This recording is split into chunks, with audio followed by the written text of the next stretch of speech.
So welcome everyone to our last webinar of the 6-week series for the construction workforce training. I am Nikki Giordano. I'm the executive officer with the NoCo HBA. If you look at your chat bar, I did go ahead and put a link where you can access all of the webinars that have happened so far. As soon as this is over, we'll get this up as well. So please go check that out. We'll keep that up, for the rest of the year and whatnot. So send anybody to that link as well. I'd like to thank the City of Fort Collins and Xcel Energy, and a huge thank you to BUILDTank, Robby Schwarz. We really appreciate our community partners. We wouldn't have been able to have this opportunity if it wasn't for all of our generous community partners. So with that being said, I'd like to let's get started on our last series. We're going to start with Brad Smith. He's the code compliance specialist with the City of Fort Collins.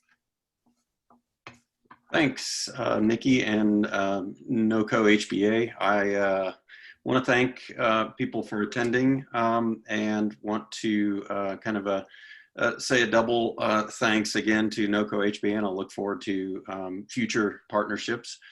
Also want to thank Robby for sticking it out and bringing us full circle to the final session in a 6-series construction workforce training series. I'll go ahead and kind of kick off by introducing Robby a little bit. I've known Robby for some time, and he's really been kind of a champion in the building science industry for well over 25 years.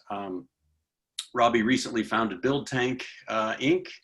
And the mission of BUILDTank Inc. is to really learn by use what we learn by applying building science in the field to affect meaningful change in the construction industry. So I think there's probably no better person to kind of speak to some of the stuff that we're covering in this series. So with that, I'll kick it over to Robby. Thank you. Thank you very much, Brad and Nikki. And thanks again to Xcel Energy, the City of Fort Collins, and the Northern Colorado HBA for hosting these events.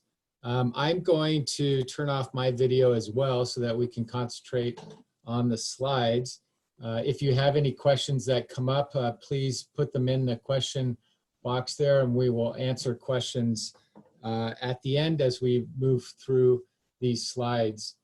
Today we're going to be talking about the Zero Energy Ready Home program, the main requirements of that program, and the next step that builders can take for reaching and creating a high performance home.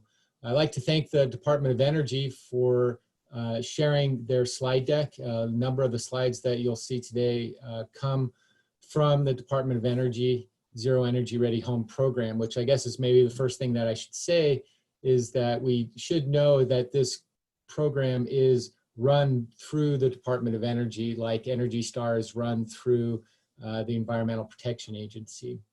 One reason that we're talking more and more about the DOE Zero Energy Ready Home program are that some communities like Summit County and Boulder and other communities around the nation are beginning to utilize this program as a code requirement. I don't know of any other communities in Colorado that are moving that direction, but I just wanted to give you that as kind of a way to think about it. Summit County, you can read there what they're doing. Boulder County, any home that is over 5,000 square feet needs to choose between using their performance path, their energy rating index path, and then add a program onto it. And most builders seem to be adding the DOE Zero Energy Ready Home program onto it. So it's interesting to see that jurisdictions across the country are trying to go kind of above where the energy code is right now. And this is one option that they're taking their codes. Again, in Colorado being a home rule state, it's unclear whether other jurisdictions will be doing that as well. So I don't want to scare anybody out there. oops, I think I'm, okay. So the Zero Energy Ready home, the first thing we need to think about is what type of buildings can qualify for this program and utilize this certification program. Single family detached homes, single family attached homes, multifamily homes that are 5 stories or less. And then also you can use it for gut rehabs, but you have to, for all intents and purposes, take that existing home down to the studs in order to qualify for the program. There is a great alignment between the DOE program and the IECC and the Energy Star programs. They both use prescriptive and performance compliance paths. They all utilize building science as an underpinning foundation for the program. The Energy Star program and the DOE program have this variable energy rating index score that they use, or HERS index score that they use to demonstrate qualification. The IECC uses a fixed index score as one of the pathways for compliance.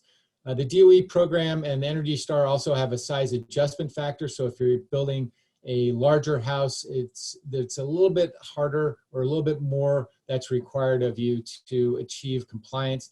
And all of these can use some version of third-party verification. The programs, the true programs, require it. The IECC, it's an option there. So it's interesting. All of these programs also have climate-specific features that you need to qualify for. And we're in climate zone 5 here across the Front Range of Colorado. So we'll be primarily looking at that and potentially some of the climate zone 6 as we move up into the mountains as well here. All of these also ask this fundamental question because they're talking about performance. So we're not just concerned that a specific required feature is in that house, like this fan is in this house. We're also wondering and concerned about, is this feature been installed in such a way that it actually performs? So as you can see, this ductwork for these fans have been tied into knots. You're not going to be able to discharge the quantity of air that's required. So programs like Energy Star and the Department of Energy Zero Energy Ready Home program actually ask you to test the fan flow as part of the verification process. In this case, this is coming to the 2021 IECC, but the IECC right now, or the energy code, is only testing certain things like house tightness and duct leakage and whatnot. Other things are potentially coming later on in the 2021 or future codes. Another example of this is insulation. We can't walk in to a house and just say, yep, the insulation's in the walls. I see pink or brown or white in the walls, and walk out and say everything's good. I also have to look at how that insulation's been installed and will it actually function as it's installed, or have our cavities been used as a trash can. Lastly, HVAC design becomes much more important, and the installation of that HVAC design, or the execution of that HVAC design, becomes super important with these programs, the DOE Zero Energy Ready Home program. So we have to have systems that are not only designed well, but that are ultimately executed well to demonstrate compliance with this program.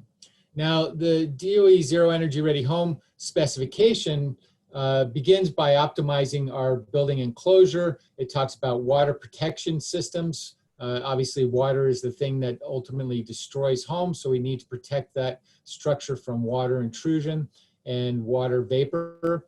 Optimize comfort systems. It has an indoor air quality component, which is an addition, something that Energy Star doesn't have. It has efficient components and system requirements, and then solar ready systems. You're not mandated to put solar on your home, but you are required to make sure that that house is ready to have solar on that house. And what we see is that this program works in conjunction with the Energy Star program, and Energy Star gets you almost all the way to compliance in these different categories, but not all the way there. So there are additional requirements of this program. So what's interesting is that the DOE Zero Energy Ready Home program leverages the Energy Star program, it also leverages the Indoor Air Plus program. These three programs work in conjunction. So when you're done with this program, you've done the mandatory requirements of the IECC, the mandatory requirements of Energy Star and Indoor Air Plus, some additional mandatory requirements for the DOE Zero Energy Ready Home program. You get to choose if you're going to use the prescriptive path or the performance path. And then to some extent, you have kind of this NASCAR effect of being able to advertise and market your home as compliant with all four of these different things here. So you get a really strong marketing mechanism, a mechanism to advertise your homes and the quality and performance of your homes in a variety of different ways, from just energy to indoor air quality to other things that these programs bring, like water efficiency and solar and whatnot. Some of these mandatory requirements depend on if you're choosing the prescriptive path or the performance path, but they all are, again, steeped in applied building science. And applied building science is trying to gain that control and predictability of airflow, heat flow, and moisture flow in our homes here. And you can choose the pathway through the program. You can choose a prescriptive path or performance path. And these pathways are similar to the pathways in the code. The prescriptive path and the performance path are quite similar to the pathways in the code, where you're gaining additional flexibility if you're using a performance path. The prescriptive path is a bit more rigid. It's kind of this thou shalt do pathway, whereas the performance path allows you to trade off certain features in the home so you gain additional flexibility. The prescriptive path is a single set of mandatory measures that you can go beyond, but you can't go less than. You can't put in less than there. And the performance paths basically start where the builder wants to start with their specifications, and then potentially adds additional things to that to get you to the level of performance. So again, the performance path is where we're seeing most builders go with these programs and codes, because it gives the builder a pathway that begins with their traditional specifications for that house and then builds upon that, so that it doesn't feel as big of a reach for builders to reach these program or code requirements. Modeling is not required for the prescriptive path. Modeling is required for the performance path, which gives you additional information about that house, additional flexibility, where you can really figure out the most cost-effective way to meet the requirements of the program, and also have a house that performs and performs well. In some jurisdictions like Boulder and Summit County, you can't use potential jurisdiction amendments, example below there, but using the performance path, you might be able to avoid that jurisdictional amendment and still demonstrate compliance, not only with code, but with the program itself. Let's talk a little bit more about the prescriptive path. This path assesses eligibility by using the number of bedrooms in the home to determine the conditioned floor area. So in essence, you have to demonstrate compliance with this house by generating a target score for that house. And it uses this conditioned floor area of the home to be built. If it exceeds the value, the performance path shall be used. So we're going to look at this benchmark home size, and we're going to compare your prescriptive, your house to that benchmark home size, and determine whether you can use the prescriptive path or have to go to the performance path there. I'll just give you a second to digest the rest of this slide here. Ultimately, verification is required regardless of which pathway you use. The performance path is like the IECC. One must comply with all the mandatory requirements, and then you gain additional flexibility by selecting custom combinations of specifications to meet the target score for the DOE Zero Energy Ready Home program here. The target home can also be called a reference home because what we end up ultimately doing is doing an energy modeling. So to begin this project or this compliance path, looking at if the home will comply, we begin with this software modeling. And software modeling, I'll describe a little bit. Software modeling works by defining the delta T location, so the difference in temperatures across the building government that ultimately govern this heat gain and heat loss in our homes. We see that the software describes the thermal envelope in its totality. So we do a takeoff of the home and we demonstrate where that heat is going from inside to outside or from outside to inside. So we demonstrate that delta T location. Is it to the ambient outdoors? Is it to a buffer space like a crawl space or dirt or a garage or something like that? And we describe the heat loss across that thermal boundary. Always, again, heat is always moving from warm to cold here. And we create this reference home. The reference home, the software ultimately creates, it's the home that your home that you're actually building that we call the rated home is compared to quantify the energy performance and compliance with that house.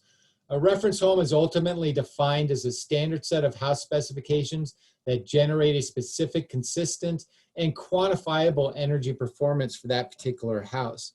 We can create different types of reference homes for different things, like the IECC has a reference home to demonstrate compliance, the HERS ERI reference home, the DOE Zero Energy Ready home or Energy Star reference homes. Some utilities have their own defined reference home as well.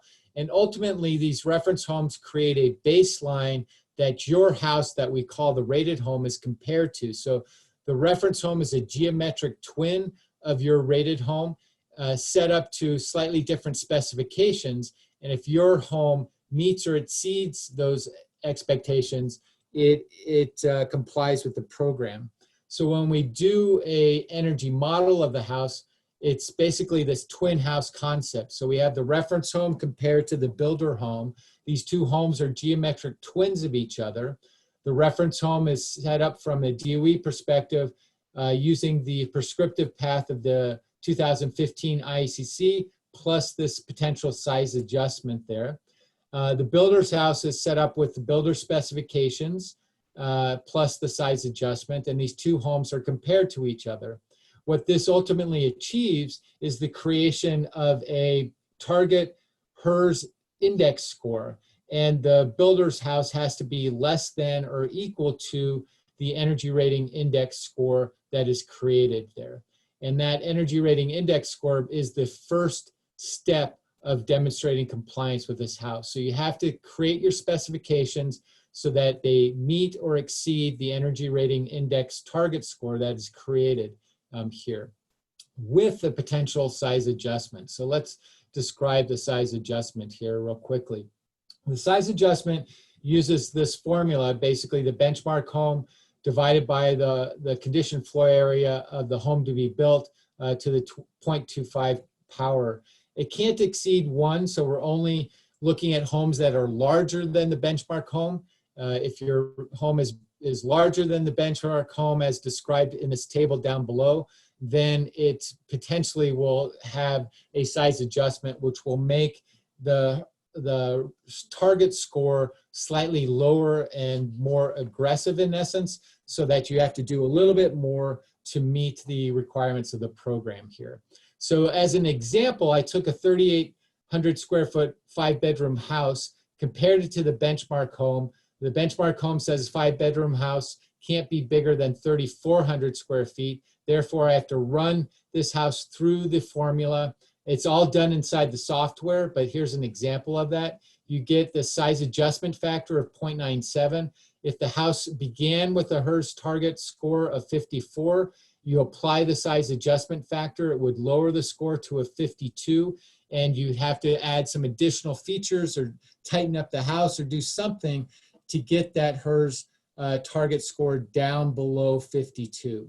So again, this is the first thing that qualifies your house for compliance with the DOE Zero Energy Ready home program, determining what that HERS target score is going to be and how you're ultimately going to qualify that house, what specifications you're going to use to qualify that house to meet that HERS, in this case 52 here.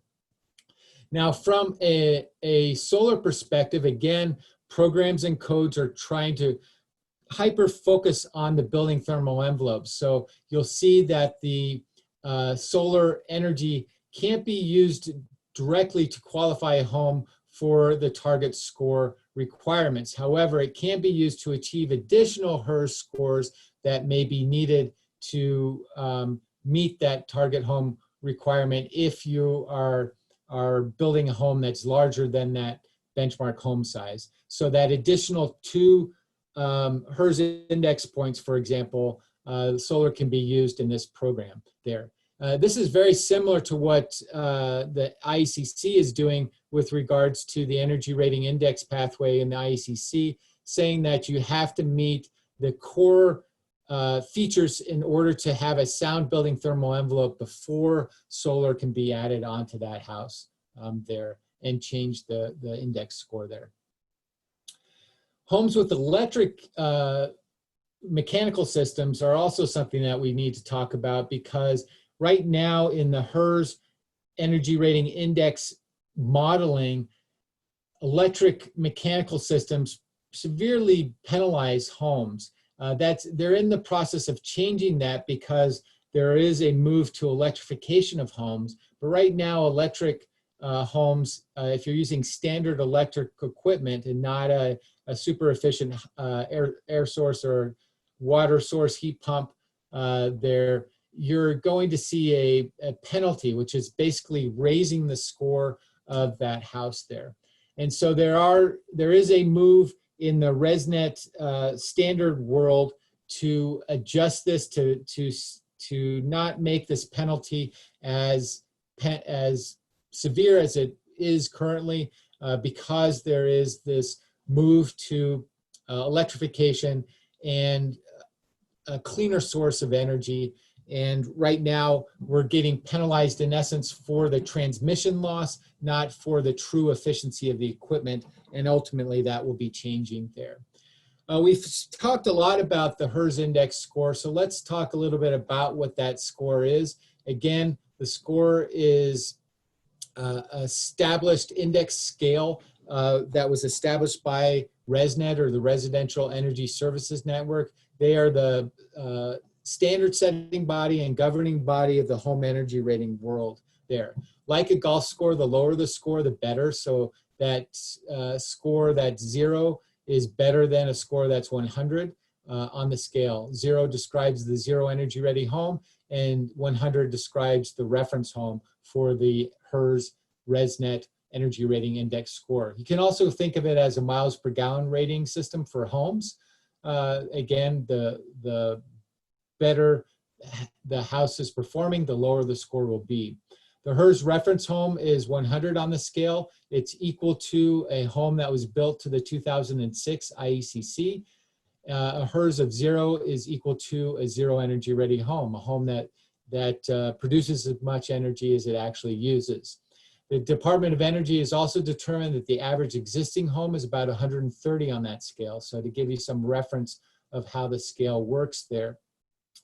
And then programs like the DOE uses the score, it should say score there instead of core, as an efficiency metric for compliance with the program here. But ultimately, the score itself is not a code compliant score. The ERI score for the IECC is a different number system there, but it uses the same kind of technology for how to generate that number there. It uses the same standard for generating the number, but that standard has been adapted or modified or amended slightly so that the score numbers are actually not the same for the HERS ERI score and the code ERI score. So that's something to be aware of there. Okay, documents of excellence. So this is a certificate for the DOE Zero Energy Ready Home program. It has the HERS index score, it has the property address, it is the certificate. Its projected version is used to demonstrate compliance, and sometimes is needed to be turned into jurisdictions to demonstrate compliance for getting your certificate, your building permit. and then confirmed scores and certificates need to be turned in to get your certificate of occupancy in some jurisdictions. But you will get a projected and confirmed report as you're designing a house to demonstrate compliance with the program ultimately there. How big of a stretch ultimately is it for builders to reach the DOE program? What we're seeing is that on average in Colorado, which is climate zone 5 here along the Front Range, that the average index score for qualification, the average HERS index score, I'm sorry, is about 57 here for that target home here. And we're seeing that in Colorado right now, that the average score is about 57 as well. So for all intents and purposes, we are building specifications that will meet the program requirements there. There might be a slight change that needs to be done, primarily in Windows, because Windows, there is a mandatory requirement for the performance of those windows, which is a 0.30 U factor right now. So that might be something that would have to change, but potentially your building thermal envelope would not need to change here. Colorado, again, that average score is about 57 here. So we can see in climate zones, different climate zones where we're at. Climate zone 7 is at a 53, but if you go up to climate zone 5B, we're at somewhere in that 59, 57 range here. So they're different programs are looking at different ways of cataloging the performance of the homes that are being built using an energy rating index score. Give you slightly different numbers, but we're seeing that in Colorado we're averaging in that somewhere in that 59 to 60 range there. So we see in the cold climate zones, climate zones 5 to 7, 8 range here, that there are specific efficiencies that need to be done from the target home, prescriptive target home specifications that are there. We see that we have slightly higher HVAC efficiencies. They're using the 2015 IECC as the baseline there.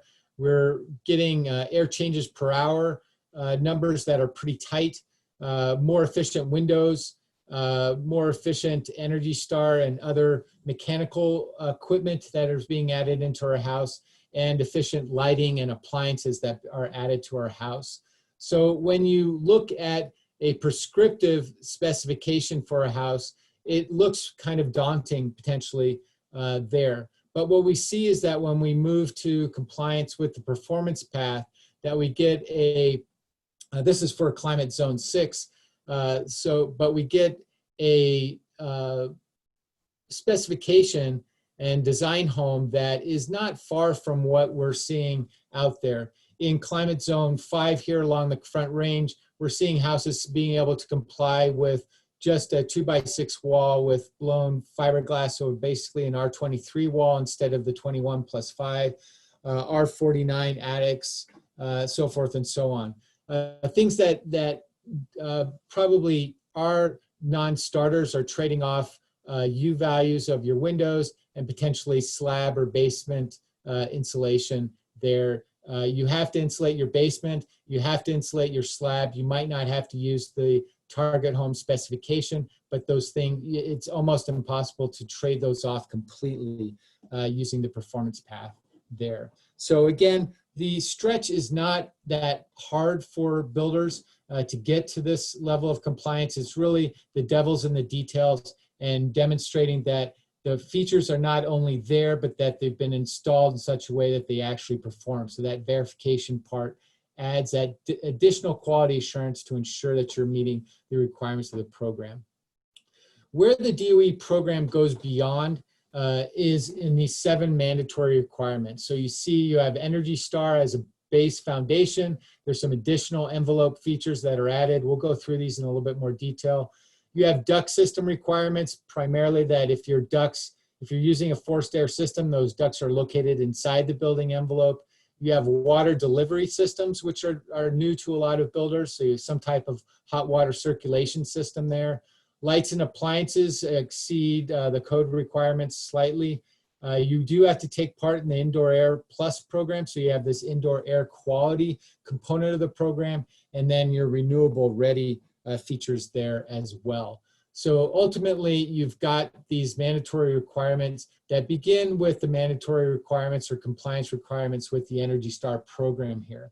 So the Energy Star program does require that you utilize the most current version of Energy Star, which is currently Energy Star version 3, revision 10. Remember, the revisions ultimately make the program more flexible, more workable, in the reality of our construction environment out there. So you can find out that information more about the Energy Star program if you go to the partner resources page on the energystar.gov website there. But you're looking for Energy Star version 3 revision 10 of that program as your starting point. You also need to partner with the program, and you can partner here at this site as well with the program.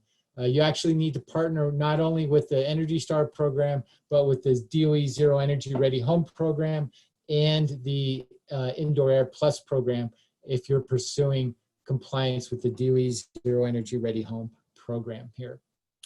The DOE program is adding the solar efficiency, the hot water distribution, the indoor air quality, optimized duct locations. It's using an IECC 2015 as the baseline enclosure here. And again, the HERS kind of target score is somewhere usually between that 48 and 55. So if you're scoring in that range, then you're good to go. If you're not, you might have to add some additional specifications to get to that specific range there. From an Energy Star perspective, there are some mandatory details that you'll need to look.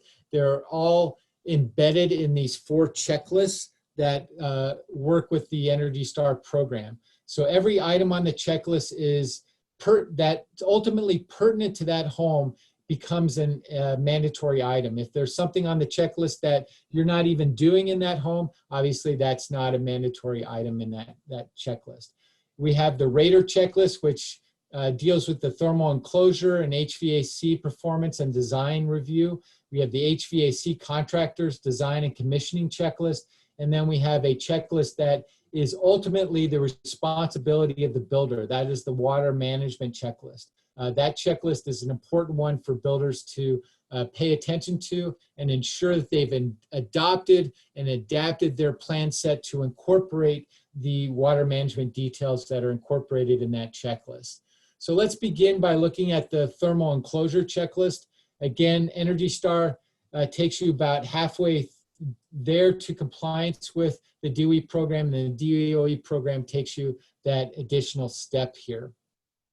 Again, we begin with the 2015 IECC envelope insulation values. Slightly, we add some tighter construction and better windows to the equation to ultimately get to the DOE Zero Energy Ready Home program. So in our climate zones, we're talking about some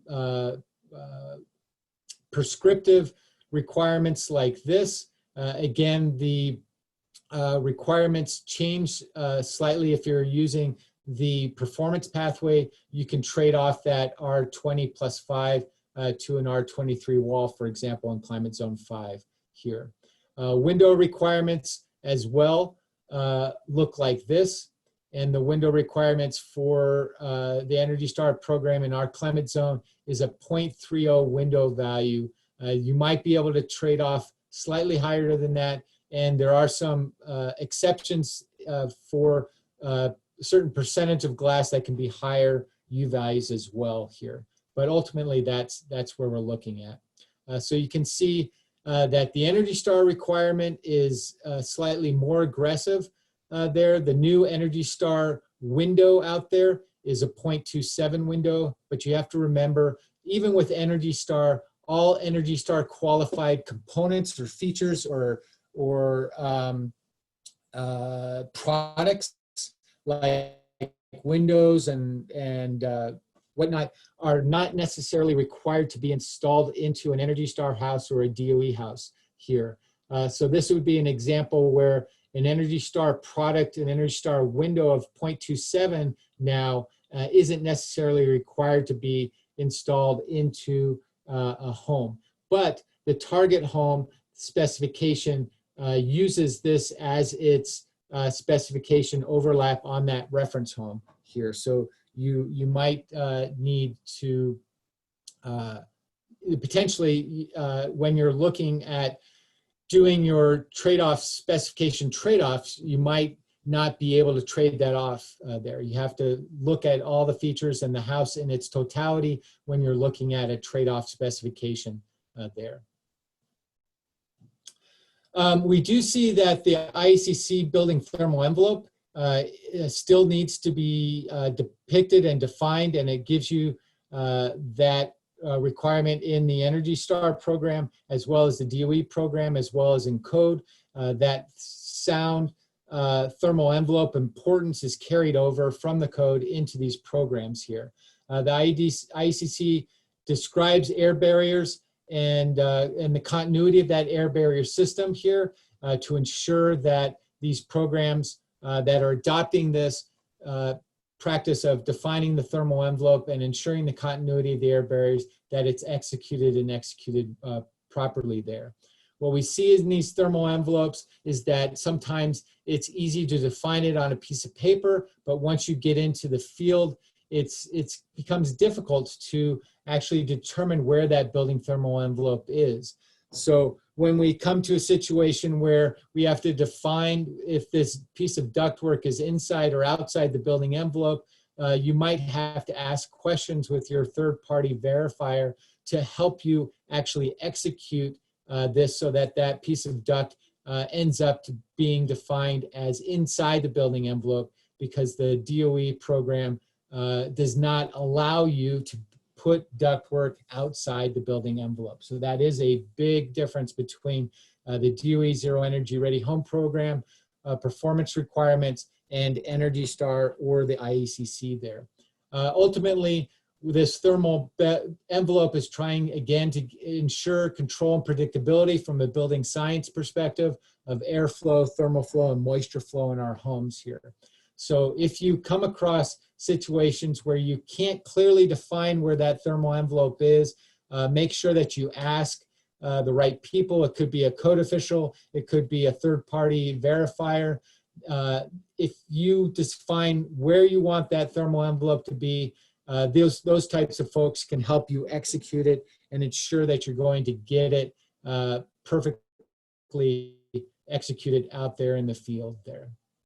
Construction documents talk about the performance there. The construction documents now also have to list the insulation and window and mechanical systems, and also the air barrier details, air sealing details in our homes.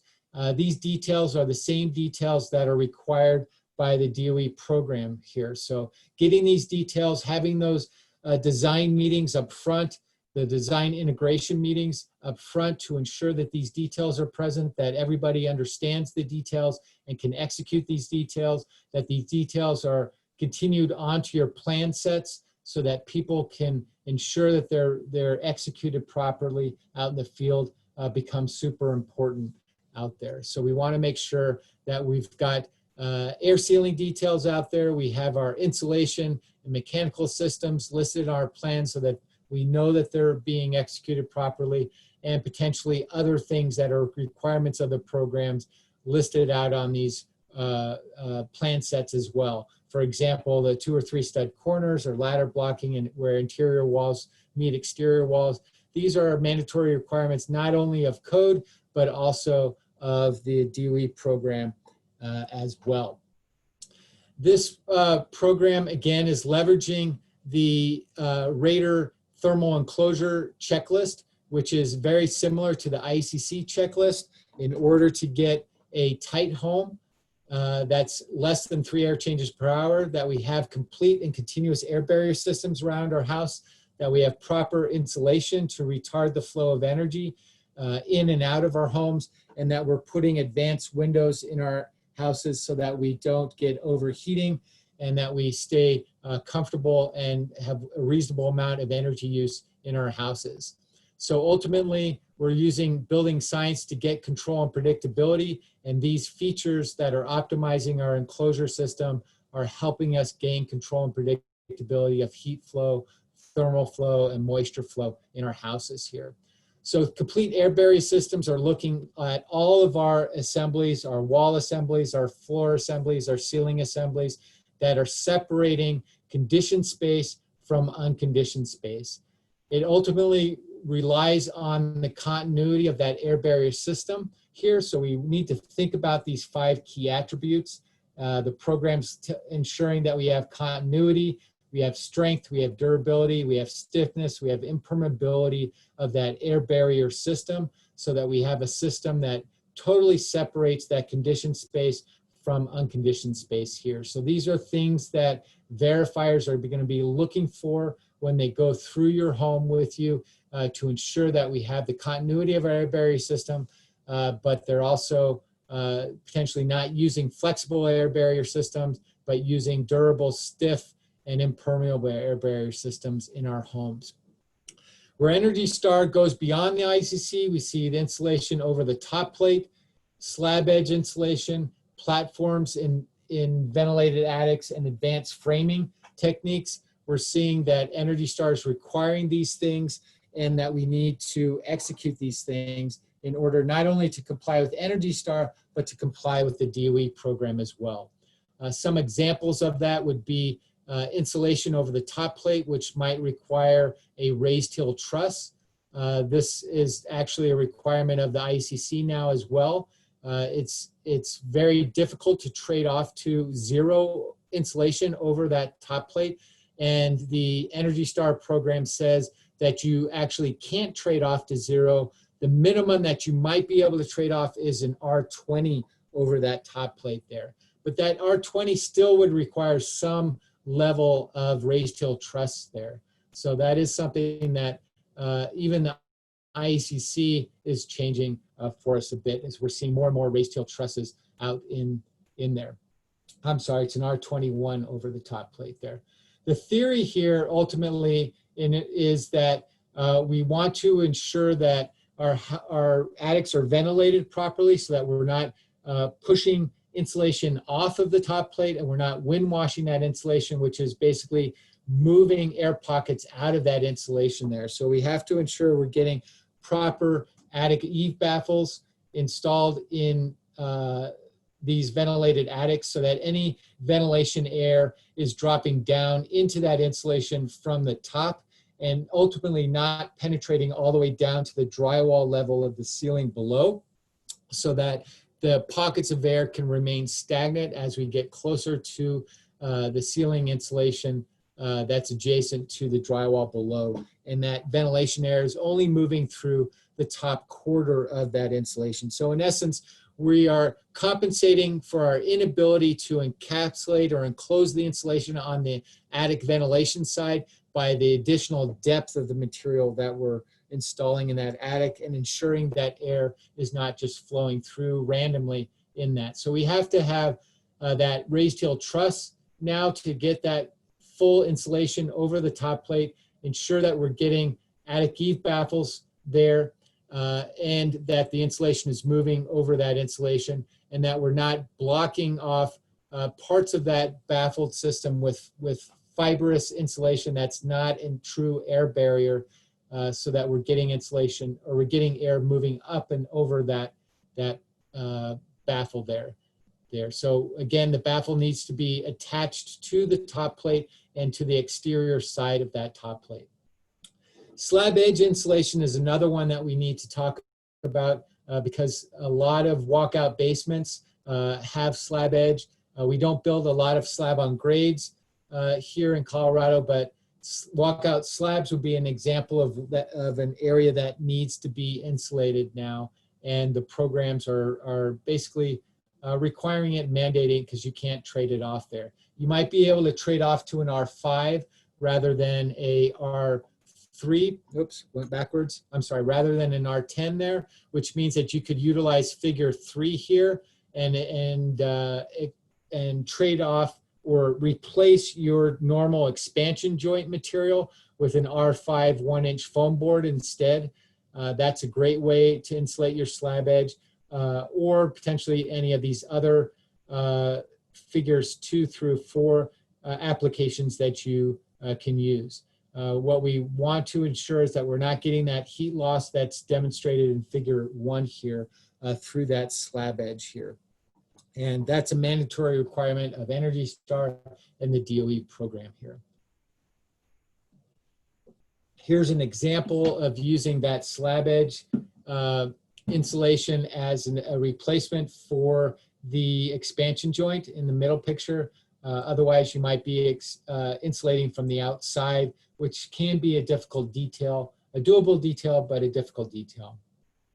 Energy Star also requires, although we're not, for the DOE program, we can't have that duct system outside the building envelope. But if you're just complying with the Energy Star program, you can, but that platform has to be insulated with an R38 underneath it. So you need to build that platform up a little bit higher if you're just meeting the requirements of the Energy Star program.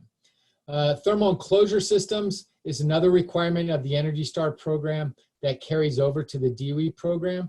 It says that you have to have either continuous rigid insulation on the outside, or use a system like SIPS or ICF, or double wall framing, or a advanced framing package that includes all corners are insulated corners, all headers above windows and doors are insulated, framing limited around windows or doors, all interior intersections between interior walls and exterior walls are insulated corners as well, and that you go 24-inch on center framing, or if you are insulating with an R20 or better cavity, you can stay at 16-inch on center framing there.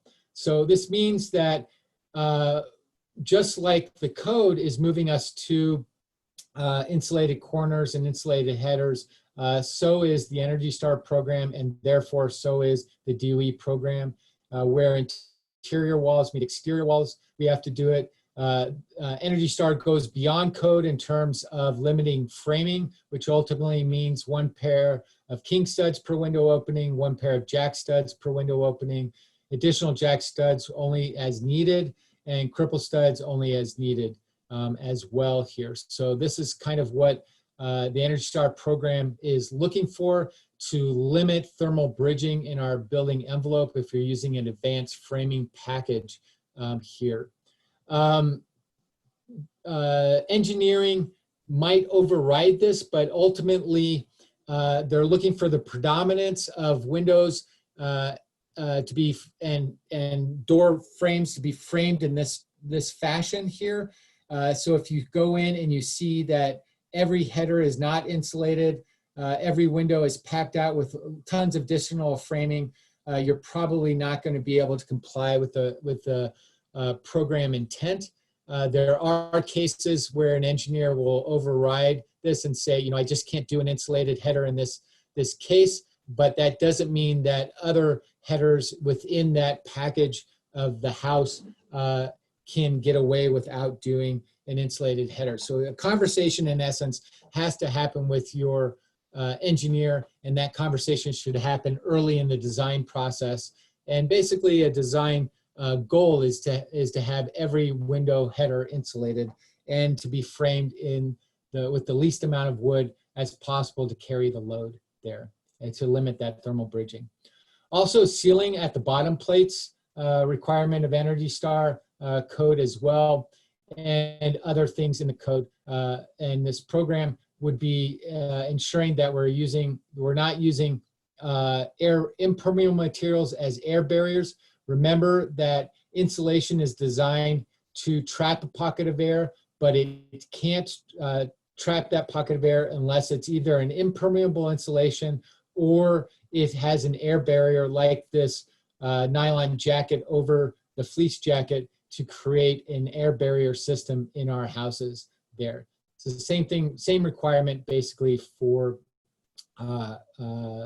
installation of insulation in our systems here for Energy Star and the DOE program and code exactly. So ultimately, when we're talking about cavity insulation, we want fully filled cavities that are enclosed on all 6 sides. There are some exceptions at the rim joists and the ventilated attics for that. Adjacent to the thermal boundary, in essence, we want our insulation and our air barrier systems to be in contact with each other and fully aligned air barrier systems with limited to no gaps, voids, or compressions in that insulations. No thermal bypasses, so that slab edge insulation, insulated headers, corners, and ultimately grade 1 installation. So it doesn't have to be installed absolutely perfectly, but it has to be installed pretty darn well to achieve a grade 1 and meet the intent of the programs that we're talking about here. Drop ceiling air barriers need to be installed. So again, most of these air barrier systems are sequencing issues, and the sequencing primarily involves the framer. So we have to work with our framers to understand and see where these additional air barriers need to be installed. And most of the air barriers are supplemental air barriers where the drywall, which would be our primary interior air barrier system, isn't going to be adjacent to the insulation. So for example, in this case, we've got that insulation on the exterior wall. So we need to get an additional air barrier on that exterior wall, an air barrier to the bottom cord of the truss. Then we can do our overframing for the drop ceiling there. And ultimately, this being able to insulate over the top of this from the attic side drops that whole drop ceiling into the conditioned space of the house. And we have a system that ultimately works and works well here. Other things that the thermal enclosure checklist and the IECC point out that we have to do is seal this junction between the foundation and the sill plate. Remember that sill seal is not an air sealing mechanism. It is primarily a capillary break.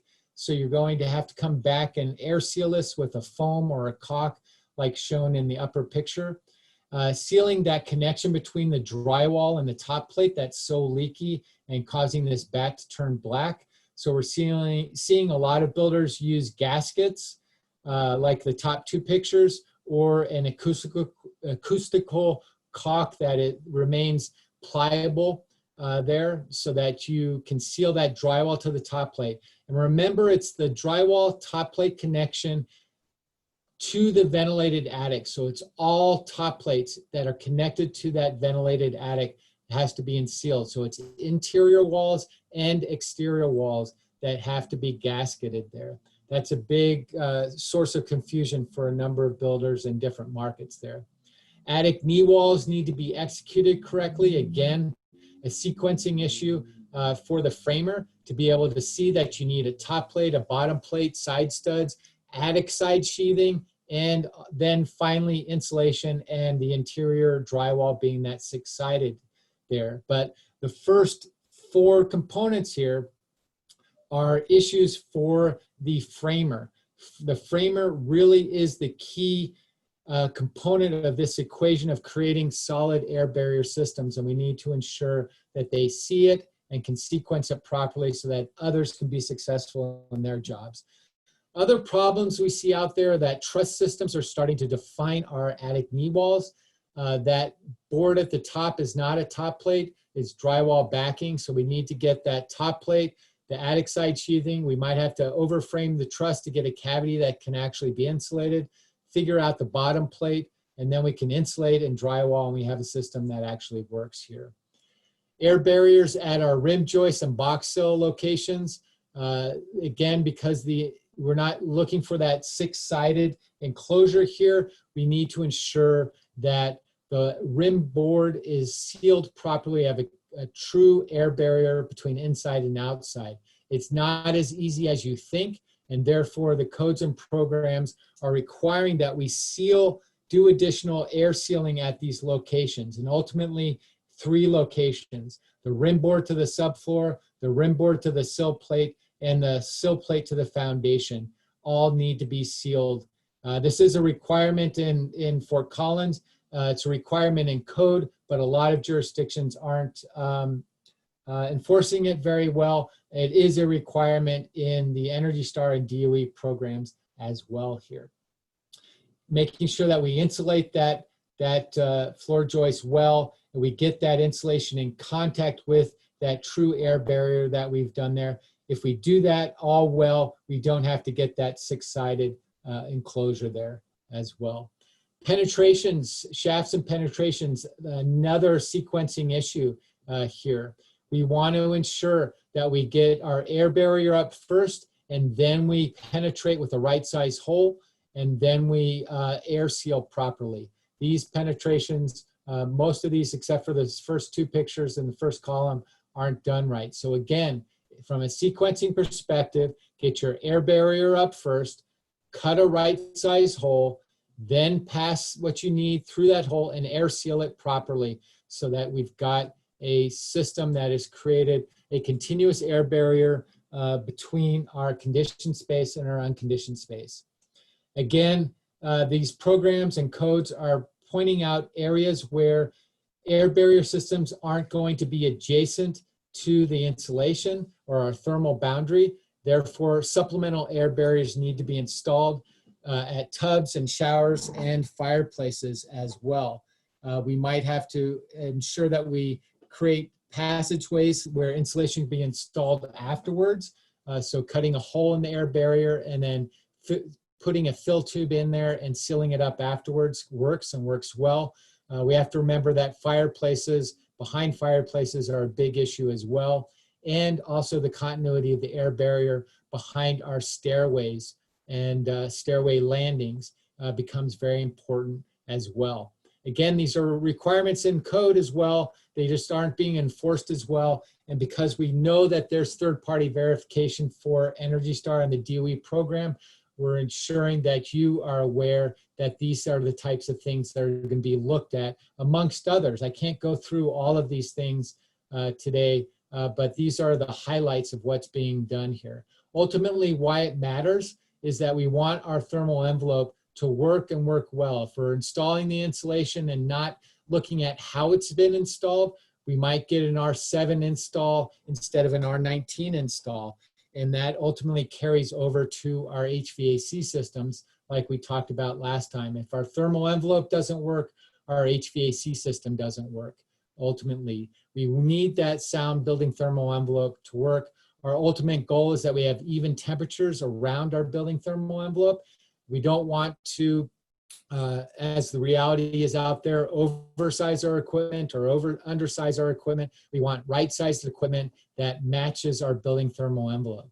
So the third requirement here for Energy Star and the DOE program is this optimized comfort system in our houses. Energy Star gets us part of the way there, but we add to Energy Star this optimized duct location, bringing the ducts inside the building envelope, and in more hot, humid climates, this humidity control to get a DOE Zero Energy Ready home comfort system inside of our houses here, which ultimately means that we're going to minimize our systems because we know that bigger HVAC systems aren't better, right-sized systems are better. We're going to design it and simplify it to make it work and perform as efficiently as possible. We're going to do solid HVAC designs, and that design is ultimately going to be reviewed by a third party now. We're going to seal up our ducts well, and we're going to be testing for not only total duct leakage, but duct leakage to the outside. We're going to insulate it.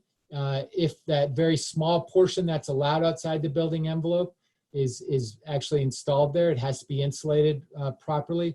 But better yet, go with the main requirement, which is to bring it into the building envelope there.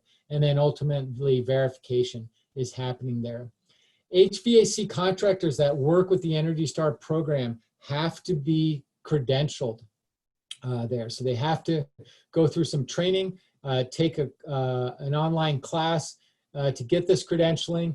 And ultimately, that means this orientation training, submit an application to the program, demonstrate the knowledge and skill set and abilities to ultimately achieve the requirements of quality installation that are outlined by the program and by ACA there.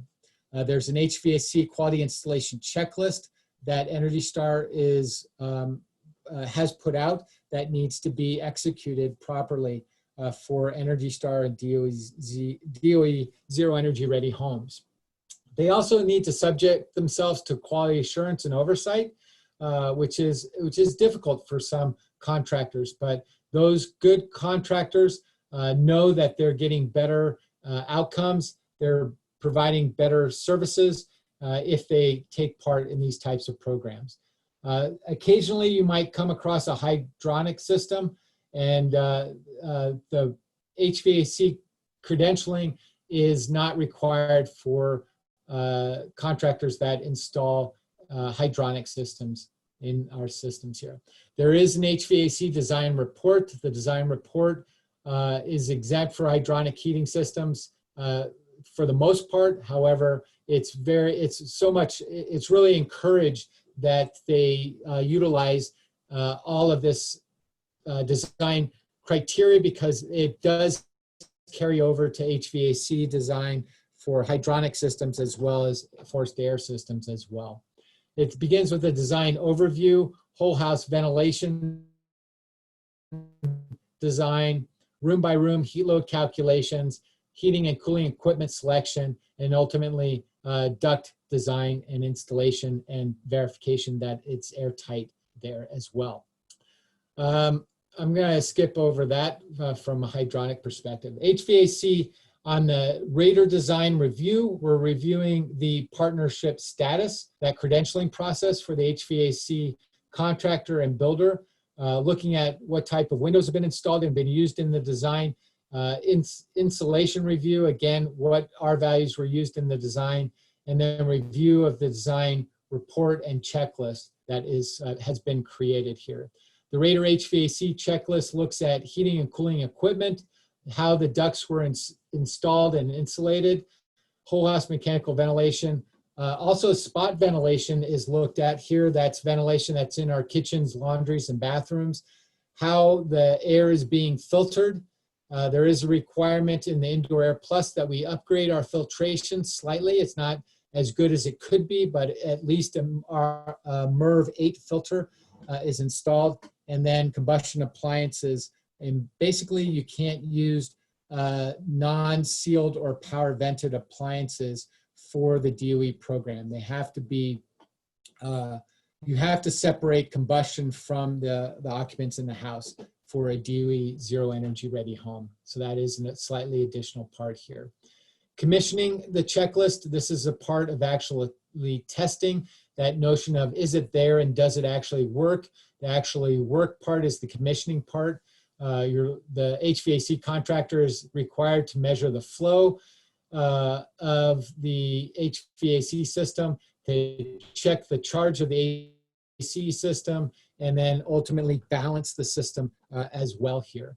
This is something that's important to ensure that's also in their scope of work document, and that they turn in a balancing report, because turning in the balancing report is an optional part of the Energy Star program and the DOE program. You have to test it, but you don't have to turn in the report. So sometimes we're seeing that the testing gets forgotten there. So you want to make sure that you get that report as well. When we're designing a system, it's basically a three-step process. We are calculating the heating cooling loads. We are selecting the equipment that has the proper capacity to meet those loads. And we're designing the duct system to be able to deliver the energy that has been called out as being needed to heat and cool that house. So step one, again, is calculating these loads. So we're trying to figure out how much energy is leaving the house or is entering the house here. So just like this, what's it called? A cooler, I'm sorry. Just as this cooler is trying to keep the energy of these ice cubes cool until the energy leaves, it's going from hotter outside to inside until equilibrium is met ultimately. That's what we're trying to calculate here. In the same way, a coffee mug has more energy inside than outside. The energy is flowing from inside the mug to outside the mug.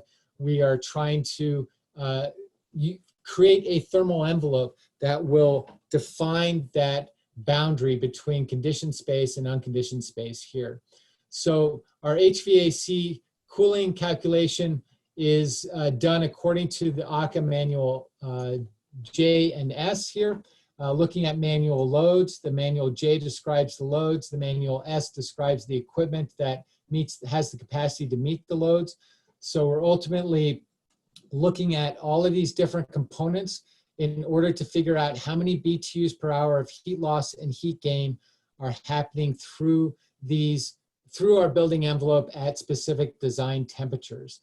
Those design temperatures are defined by code, the Energy Star programs, and ACA here to give us interior design temperatures and exterior design temperatures that ultimately set up that delta T location that we were talking about before here. Step 2 is to select the equipment properly that has the capacity that ultimately meets the loads that we determined in step 1. So ultimately, we don't want undersized equipment or oversized equipment. In the same way we want clothes to fit us properly, we want equipment that is sized properly for that specific thermal envelope and house.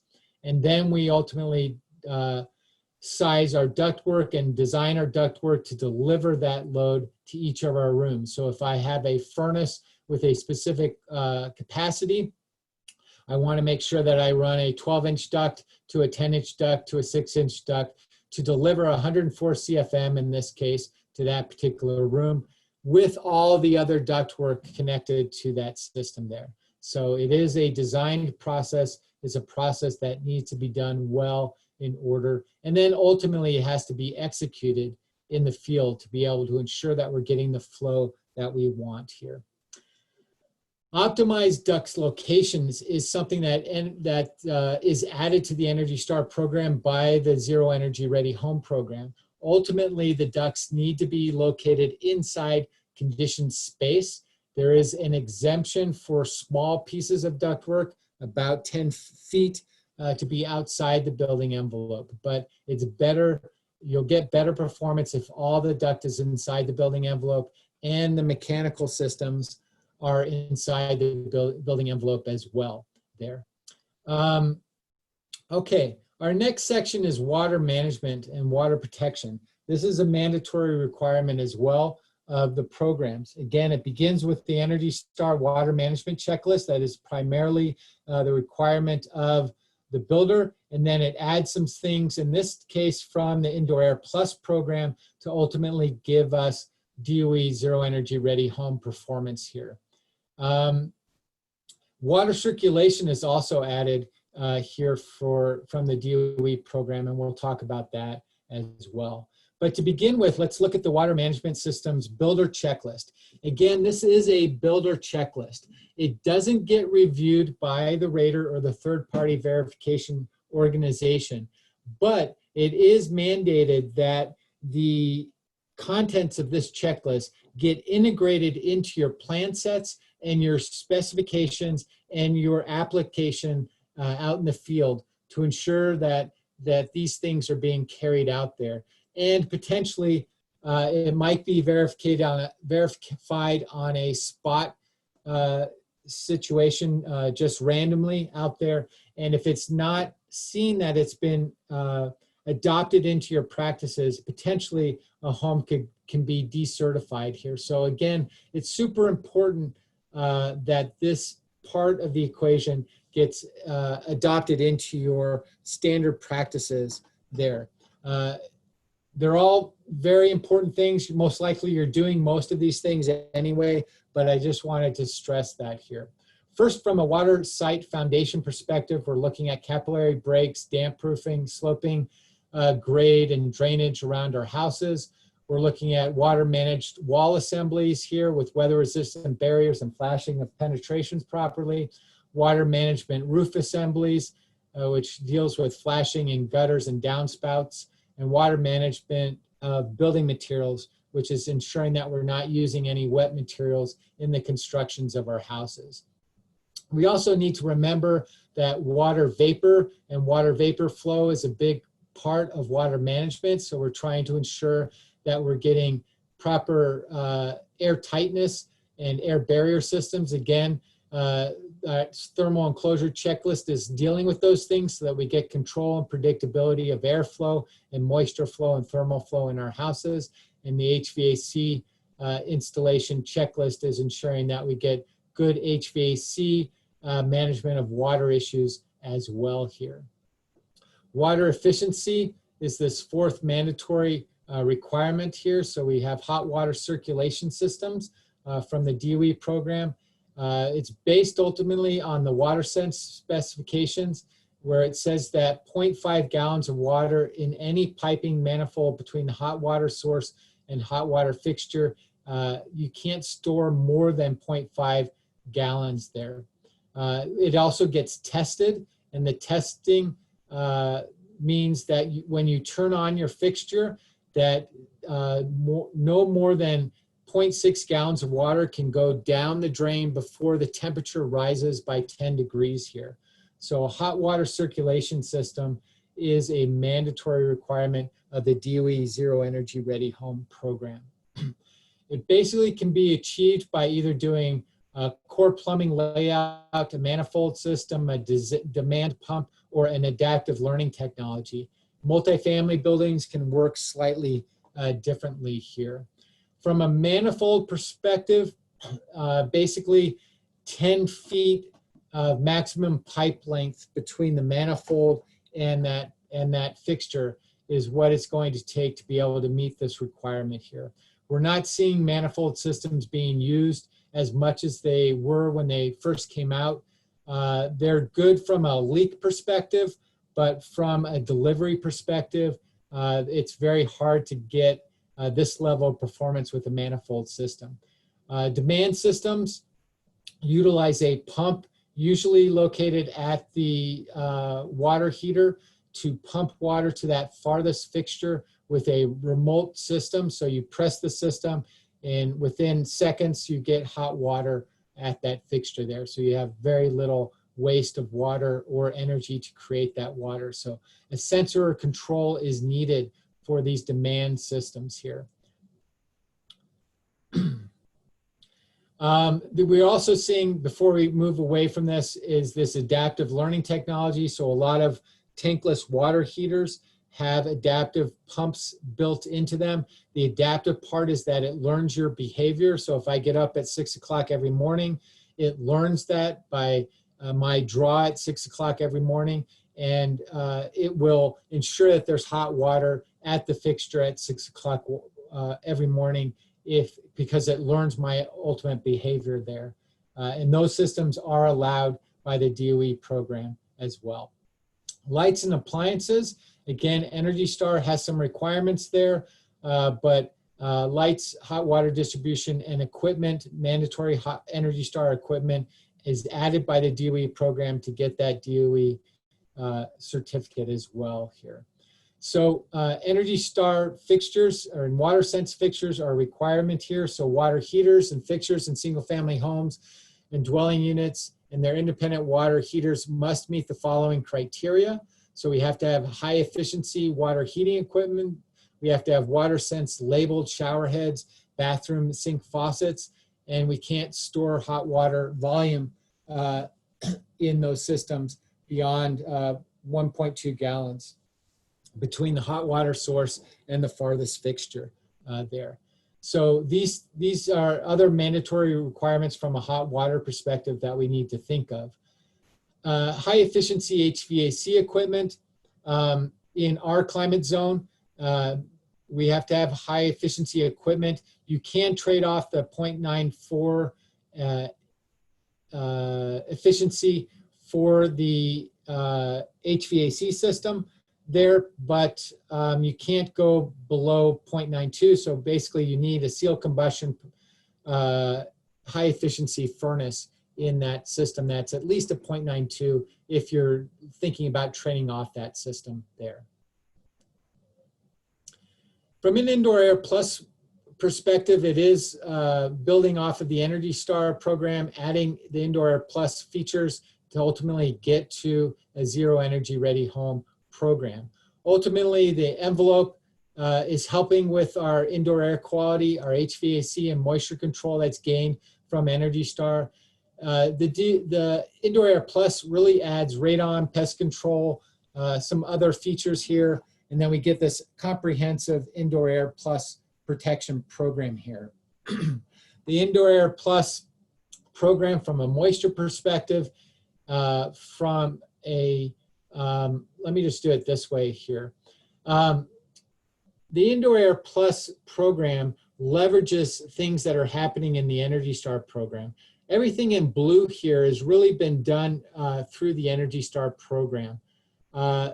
These added features in black are added from the Indoor Air Plus some additional attention to detail that's added in these other blue categories that the Indoor Air Plus program adds here. But what you can see is that the Indoor Air Plus is not a big stretch from for those builders that are already doing Energy Star.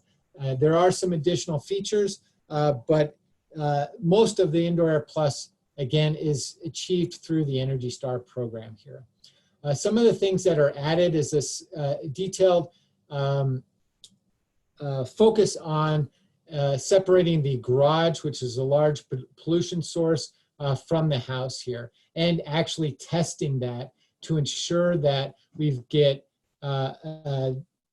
separation between the house and the garage there. You can either test that connection and ensure that it's separated, or you can add a fan to the garage to continuously exhaust that garage there, so that you're ensuring that air isn't going to move from the garage into the house. It's always moving from the garage to the ambient outdoors. One of the big things that the Indoor Air Plus program adds is a focus on the materials that we're adding to our homes, and that we're adding low emission products that don't off-gas nasty indoor air quality concerns into our house. A lot of those are formaldehyde or other chemicals that are built into the materials that we commonly use in construction here. So you have to go through a process of identifying all the materials in different categories that are being used to build our houses and ensure that they're low emitting materials. These include all engineered woods, from particle boards to OSBs to LVLs and so forth and so on. They include paints and thinners and adhesives that are used in construction of our houses, carpets and carpet pads, and other components that are being built. The Indoor Air Plus gives us a document that's demonstrated on the right side of this slide that helps us determine what type of certification we're looking for each product, so that we can be sure that that product has passed a testing criteria, that it is a true low emission product. The best way to comply with this is to look at all the components that you're building with, create a binder of documentation that documents that the components meet the certification requirements, and then have that binder verified by your third-party verification organization here. Other things like radon resistance are a requirement for the Indoor Air Plus. So you have to get that gas permeable layer, some type of plastic sheeting and capillary break below your slabs, and then run a vent pipe from underneath the slab and underneath that plastic sheeting up to the ambient outdoors at your roof level there, and include some type of junction box so that you can make this passive system an active system if it's determined that you have a large source of radon in that house that the passive system can't overcome here. So you need to build in these requirement moisture control levels as well here. And then you need to ventilate your house properly. In essence, build tight and ventilate right. We need to remember this mantra about control and predictability in our houses here. Remember that air leakage and infiltration and exfiltration are one component of this.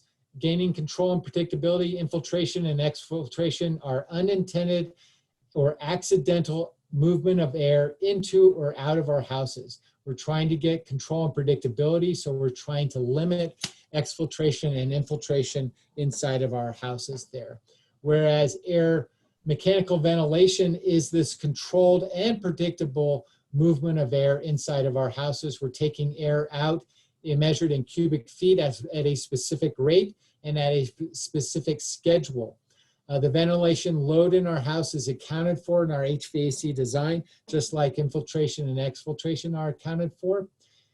Some ventilation systems are better at and able to add different things. They can take air from a specific source. They can filter that air. So choosing the right ventilation system for your house becomes a climate-specific decision and also a specific decision for the type of house that you're building there.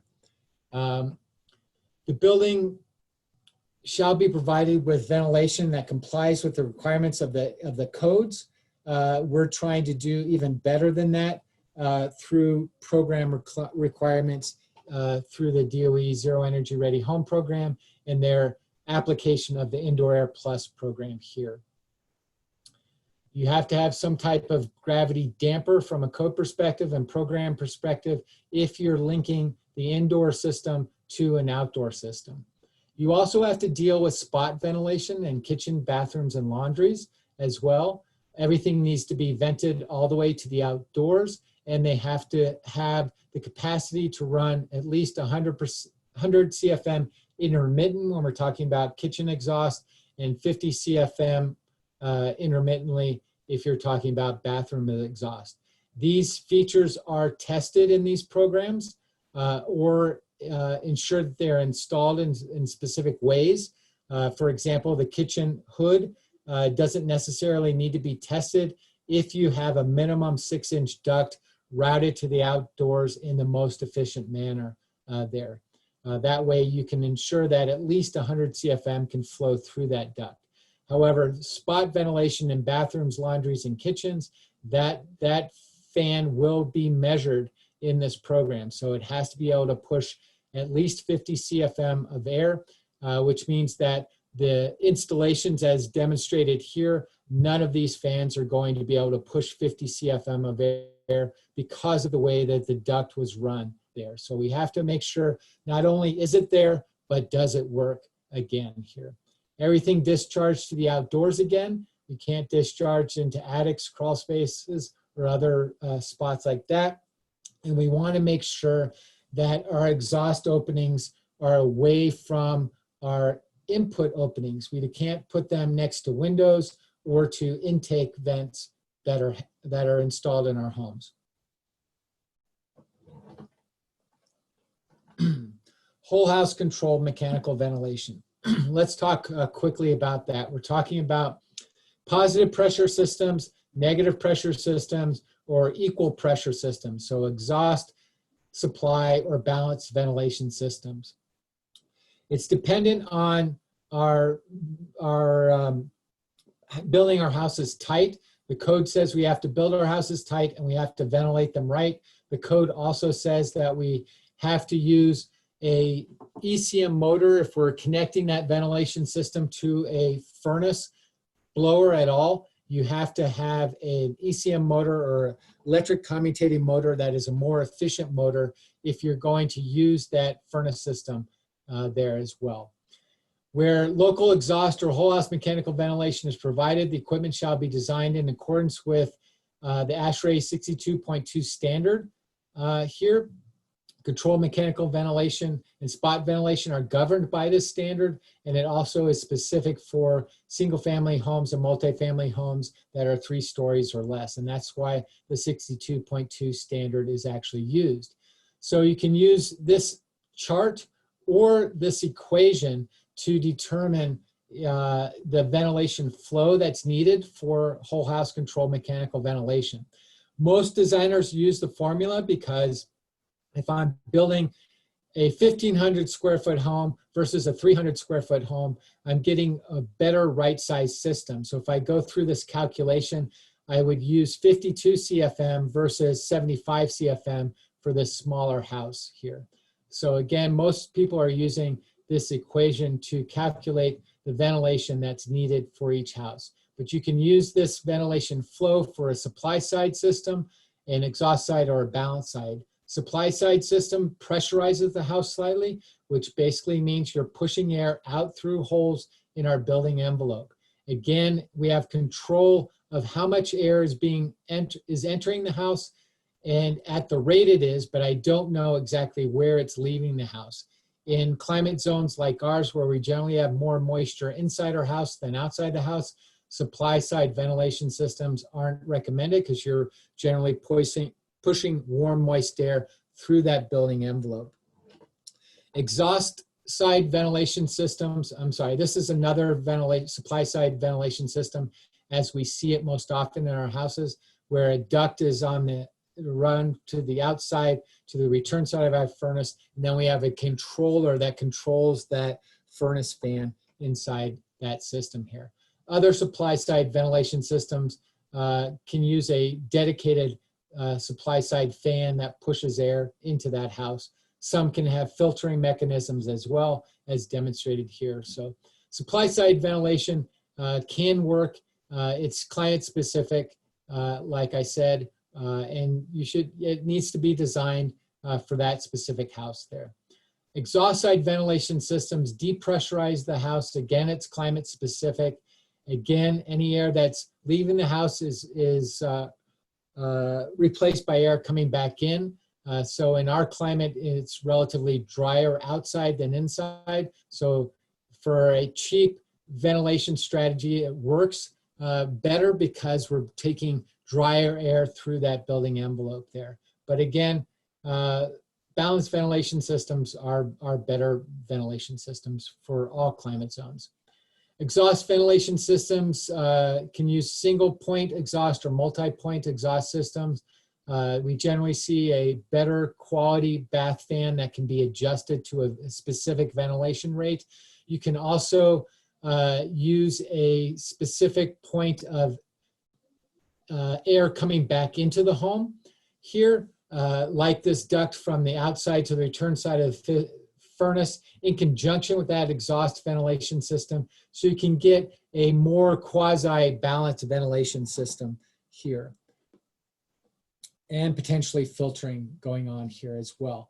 But again, balanced ventilation is our best ventilation because it's pressure neutral. You're not bringing air in through the building envelope. You're bringing air in through a specific known source. You're able to filter that air in, and you have that predictability as well.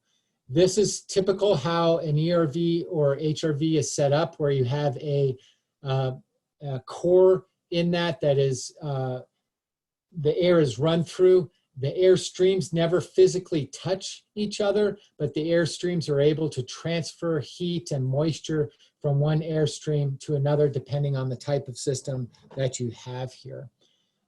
In heat recovery systems, we pull fresh air in from the outdoors while we're simultaneously exhausting stale air to the outdoors.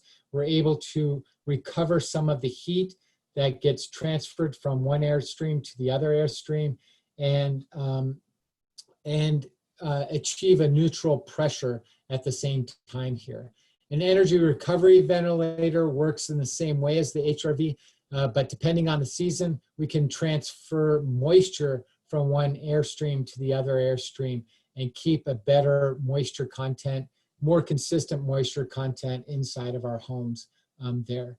Regardless of the system that you use, you have to have some type of control on that system, and that control unfortunately has to be able to be interacted with by the occupant to potentially override. So we don't like simple control systems.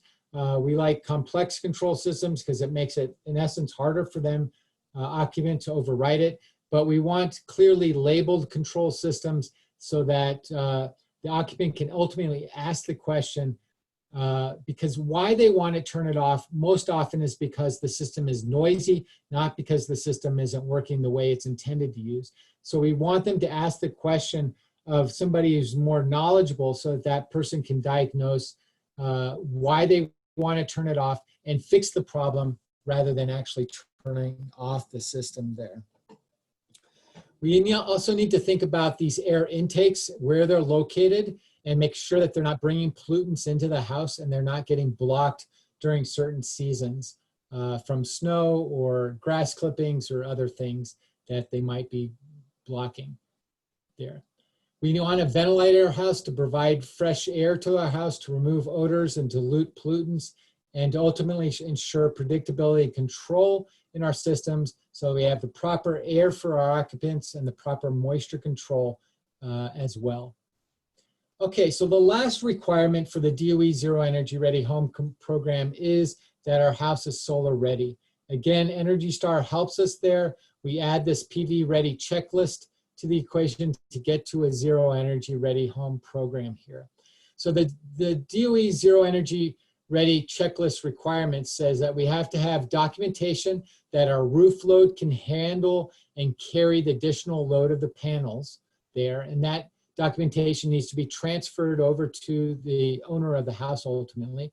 We have to provide a conduit from that roof location to an inverter location. We need to have a dedicated area somewhere where that inverter will be located. And we need to provide a conduit from the inverter to the electrical panel. And we have to provide a space in that electrical panel that can receive a circuit that's large enough to handle the load from the panel. It's usually a 70 amp circuit there. So these are the main requirements of the DOE PV Ready checklist here. Now the checklist is only applicable in solar dominated climates. So like our climate here in Colorado, we are in a climate that gets a lot of sun, and therefore we would need to provide this PV Ready checklist here. The PV Ready checklist has some allowances. It's not required in significant solar resources are not accessible. So if you're doing an infill project, for example, where there's a lot of shading or tall buildings, potentially if your building isn't facing south and you don't have enough roof area to get proper PV production, then you might have a allowance there as well. And then there's some multifamily building allowances as well. So ultimately, what's next for us with this program here? The first thing is that you need to remember to register for partnership with these programs. You have to register for the DOE program. You have to register with the Energy Star and the Indoor Air Plus programs as well. You need to review the technical guidelines because I only gave you an overview of those guidelines here and partner with those programs. You need to register and sign an agreement with the program and then choose your compliance pathway. If you choose the performance path, I think that's the best way to do it because it's the least stretch, most likely, from what you're currently doing to add those requirements that this program requires. You can also choose to be 100% DOE Zero Energy Ready or to just build homes and register those homes as you go there. There's some optional program certifications that you can also add to this program.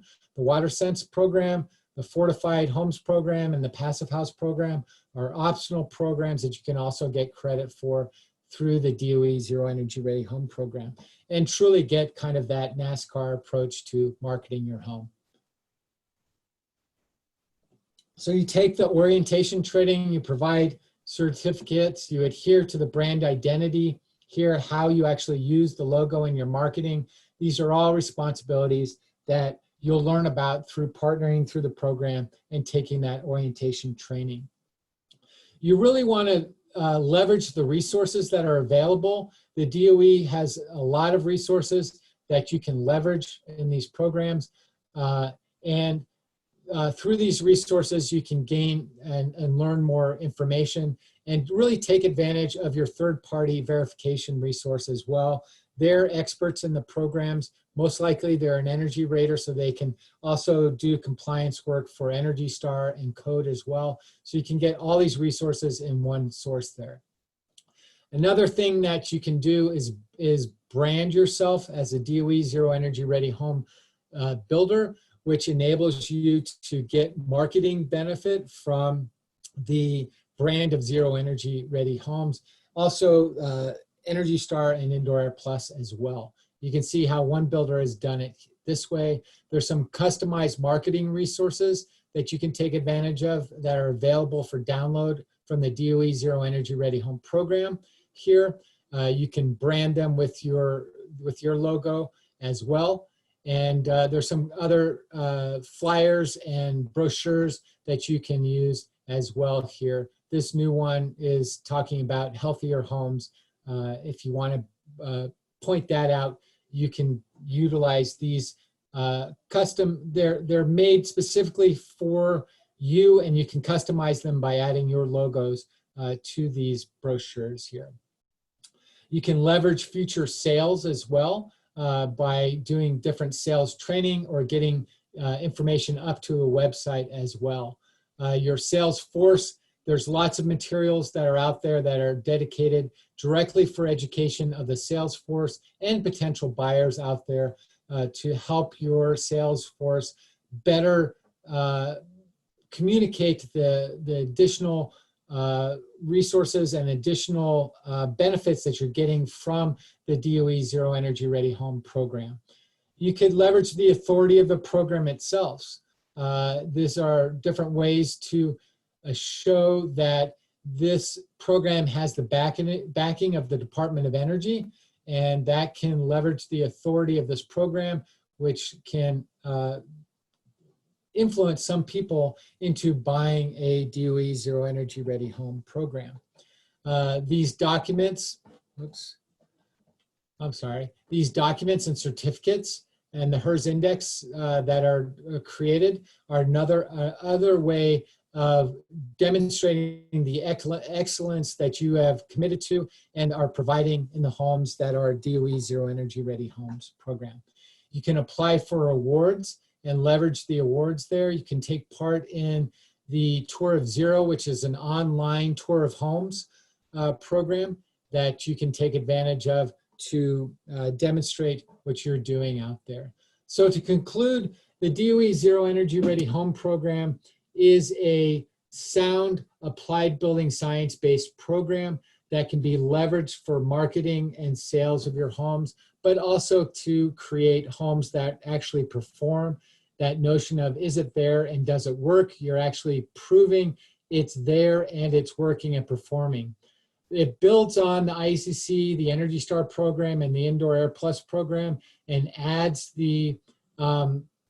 those 7 key attributes that we talked about that include ductwork inside the building envelope, all appliances are Energy Star qualified, the PV ready checklist, and so forth and so on, that build on that sound building thermal envelope that the Energy Star program brings to this program, this greater program, the DOE program. The program provides optimized enclosures, water protection, optimized comfort systems, better indoor air quality, efficient components and systems through the requirement of using only Energy Star components and systems in the house, and then the solar ready program. So again, it's not a mandate that you add solar to the house. The house will not be zero energy unless you do add solar to the house. This program is a zero energy ready home program. So you're ready to become zero energy. As technology gets better and better, you can add smaller systems, PV systems to the house and get to that zero energy. Or you can decide to add that zero component to your mix right now by adding PV to the house right now. So define the step forward is that defining of performance in your houses, making sure that those houses actually work out there. So thanks again to the City of Fort Collins, Xcel Energy, and the Northern Colorado HBA. Really appreciate you taking part in this series of trainings that we are completing today. If you have questions, please type them into the question bar and we will go through those, or you can reach out to me directly. And I also want to thank the DOE Zero Energy Ready Home program.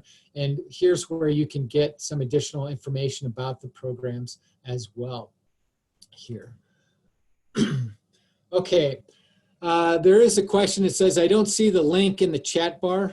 So if we can add that link again in the chat bar to get to the recorded webinars for this whole series. It's on the HBA's website. You can go there and you should easily be able to find it from just going there.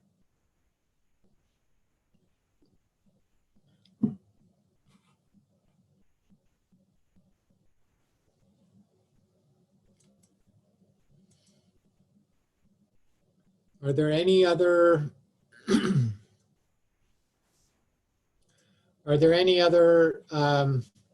questions?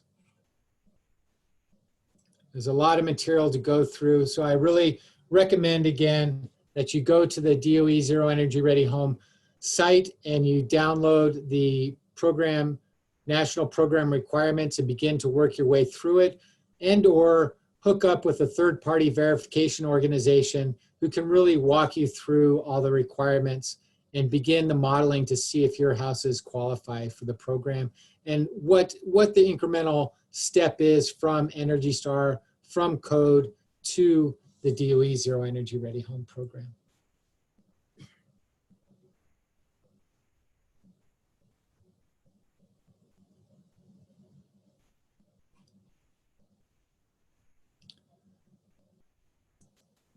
Okay, well, it doesn't look like there are any more questions. So again, thank you so much. Don't hesitate to reach out to me directly. My phone number and email are there. Also, my website just launched, so go check out my website. Oh, here's a question. If there are advances in the 2021 codes across or a crossover, do you expect the DOE program to adapt the program requirements? Yes, I do expect that they will adapt the requirements.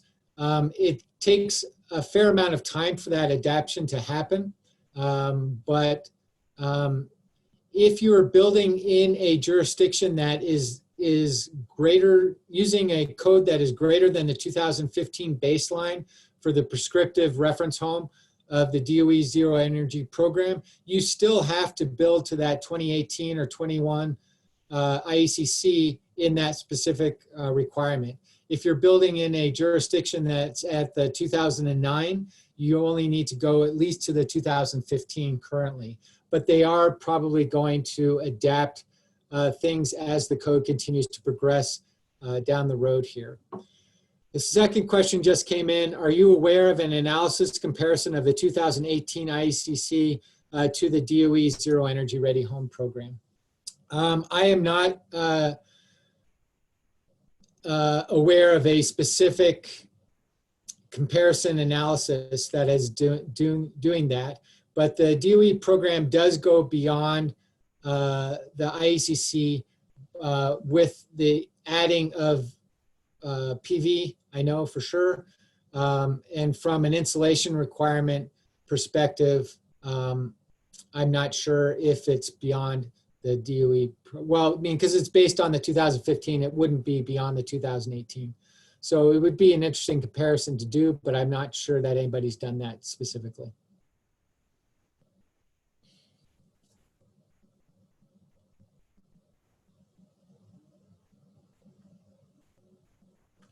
Okay.